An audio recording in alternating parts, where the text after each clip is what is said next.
မင်းငါ့ကိုကောင်းကောင်းပေးမလားဒါမှမဟုတ်လဲမင်းအချိုးခံမလားကြောချမ်းစရာကောင်းလာတဲ့ဒီအတန်နဲ့ကြီးတဲ့အတူလောဝဆန်းကျင်မှုတွေပြည့်နေနေတဲ့ဇာတ်လမ်းလေးကိုကျွန်တော်တို့ရဲ့တွန်းအတွန်း channel လေးကနေတင်ဆက်ပေးလိုက်ပါလိမ့်ဗျာထိုင်းနိုင်ငံတောင်ပိုင်းဖတ်တလွန်ပြည်နယ်ရဲ့ဝေးလံခေါင်းပြတဲ့ကြေးရွာလေးတရွာပေါ့စပားစိုက်ပြူးတဲ့ရာသီရောက်လာပြီဆိုရင်တော့ရွာသားတွေကတအူးကိုတအူးကုညီရိုင်းမင်းပြီးတော့လေကွင်းထဲမှာပျော်ပျော်ပါပါအလုပ်လုပ်ကြတာဟာညီနေကြရိုးရာဓလေ့တစ်ခုပါပဲဒါပေမဲ့ဒီရွာမှာတခြားရွာတွေနဲ့မတူတဲ့ထူးခြားဆန်းပြတဲ့ဒဏ္ဍာရီကြီးတစ်ခုရှိနေခဲ့ပါသေးတယ်အဲ့ဒါကတော့ဒီရွာဟာတောင်ကြီးနဲ့အင်မတန်နီးကပ်ပြီးတောနက်ကြီးထဲမှာဖီလန်ကလောင်းလို့ခေါ်တဲ့ကြောကောင်းတရေတွေရှိနေတယ်ဆိုတာပါပဲဒဏ္ဍာရီတွေရတော့သူတို့ဟာလူသားမဟုတ်တဲ့တရားဝါတွေပါရုပ်ရည်ကတာမန်လူတွေနဲ့စင်တူနေပေမဲ့ကြောဘက်မှာတော့ကြောက်မက်ဖွယ်ကောင်းတဲ့ပေါက်ကြီးဖြစ်နေပြီးအတွင်းကကြောရိုးနဲ့ကလီစာတွေကိုအတိုင်းသားမြင်နေရတာပါညဦးပိုင်းရောက်တဲ့အခါဒီကြောကောင်းတရေတွေဟာတောင်ပေါ်ကနေဆင်းလာပြီးရွာသားတွေစီမှာအစားအစာနဲ့အဝတ်အထည်တွေအတွက်သူတို့ရဲ့လှုပ်အားနဲ့လဲလှယ်ကြပါတယ်အလုပ်အနေများပေါ်မူတည်ပြီးရွာသားတွေကပြန်ပေးကြရတာပေါ့ဒါလူနဲ့တရေကြကဂရိကဝတ်တစ်ခုဖြစ်လာပြီးတရေတွေကလည်းရွာသားတွေကိုဘယ်တော့မှအန္တရာယ်မပြုဘူးလို့ဂရိပေးထားကြပါတယ်ရွာသားတွေကသူတို့တွင်းနေကြဆိုပေမဲ့အဲ့ဒီကြောကအပေါက်ကြီးကိုမြင်နေရတိုင်းထိတ်လန့်နေကြတော့မှာပဲအဲ့ဒီရွာမှာမတ်လို့ခေါ်တဲ့ရွာလူကြီးတယောက်ရှိပါတယ်သူကအာနာရှိတယ်လို့ရွာသားတွေကအကျွေးမဆက်နိုင်လို့တိမ့်ထားတဲ့လေယာတွေအပါအဝင်လေကွင်းတွေအများကြီးပိုင်ဆိုင်ထားတဲ့သူပါဒါကြောင့်ဒီနေ့မှာတော့သူပိုင်တဲ့လေကွင်းတွေမှာအလုပ်လုပ်ခိုင်းမှုကြောကောင်းတဲ့အဖိုးကြီးတယောက်ကိုခေါ်လိုက်ပါတယ်ဒါပေမဲ့တရေအဖိုးကြီးကအလုပ်တွေပိုများလာတဲ့အတွက်အရင်နှစ်တွေထက်အစားအစာနဲ့အဝတ်အထည်တွေပိုတောင်းတဲ့အခါရွာလူကြီးမက်ကမကြေမနက်ဖြစ်သွားပါတယ်သူကကက်စီနဲသူတယောက်မို့ပုံမပေးခြင်းပေမဲ့နောက်ဆုံးမှာတော့မတက်တာပဲဂရိပေးလိုက်ရပါတယ်ကြောကောင်းတရေတွေဟာဂရိတစ္ဆာကိုအင်မတန်တန်မိုးထားတဲ့သူတွေဖြစ်တာကြောင့်သူတို့ဘက်ကတော့အလုပ်ကိုအပြတ်အသက်စူးစမ်းလုပ်ပေးကြမှာပါအဲ့ဒီညမှာပဲတရေတွေဟာတက်တက်ကြွကြွနဲ့အလုပ်လုပ်ပေးကြပါတယ်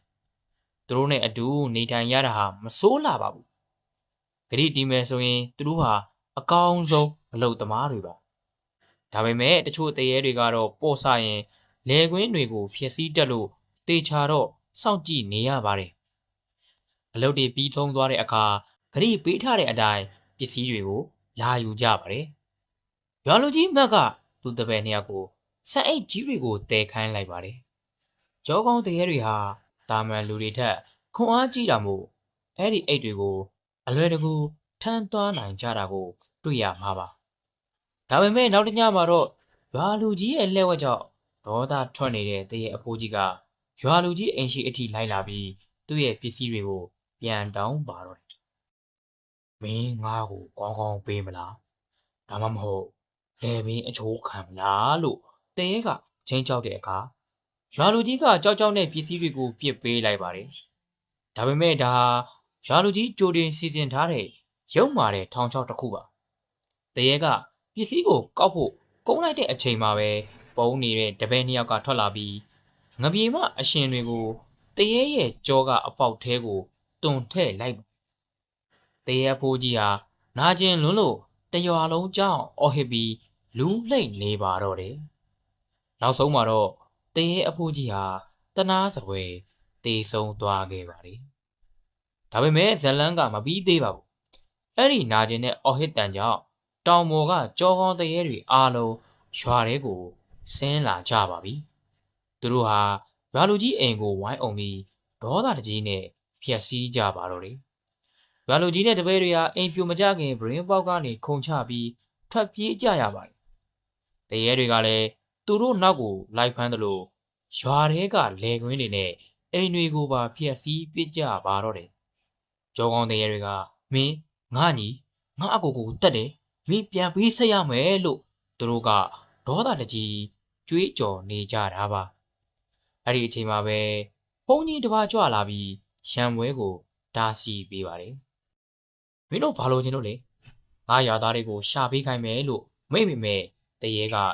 ရွာလူကြီးကိုလက်ညှိုးထိုးပြီးသူ့အသက်ကိုပဲလိုချင်တယ်လို့အညိုးနဲ့ပြန်ပြောပါတယ်ဘုန်းကြီးကဒါတွေကိုရက်တန့်ဖို့နဲ့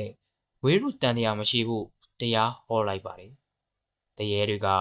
ရွာလူကြီးကိုအညိုးမပြေပေမဲ့ဘုန်းကြီးကိုယိုသေးတဲ့အတွက်ဒီရွာကိုနောက်ထပ်မလာတော့ဘူးလို့ကြည်ပေးပြီးတောထဲကိုပြန်သွားကြပါတယ်နောက်ဆုံးမှာတော့ရွာလူကြီးမက်ဟာရွာသားတွေရဲ့ပျက်စီးဆုံးရှုံးမှုအလုံးကိုပြန်ရောပေးလိုက်ရလို့ဝဲပြာကျသွားပါတော့တယ်ကြောကောင်းတရေတွေရွာကိုမလာတော့ပေမဲ့တောထဲကိုသွားရင်တော့သူတို့ရဲ့ခြောက်လန့်မှုကိုကြုံတွေ့နေရဆဲပါပဲကဲအခုဆိုရင်ဂရိမတီတဲ့ရွာလူကြီးနဲ့ကြောကောင်းတရေတို့ရဲ့ဇလံကတော့ပြီးဆုံးသွားခဲ့ပါပြီလူဆိုတာဂရိတီဖို့ဘလောက်ရေးကြီးတယ်လဲဆိုတာကိုဒီဇလံလေးကတက်တည်ပြနေပါတယ်ဒီလိုမျိုးထိတ်လန့်စရာကောင်းတဲ့တရေဇလံတွေနဲ့ကတ်တွန်းဇလံတွေကိုဇာတ်ကြည့်ရှုဖို့အတွက်ကျွန်တော်ရဲ့တွန်းတွန်း channel ကို subscribe လုပ်ထားဖို့မမေ့ကြပါနဲ့ဦးနော်နောက်ထပ်ထိတ်လန့်စရာတွေနဲ့အတူပြန်လာခဲ့ပါမယ်အားလုံးပဲ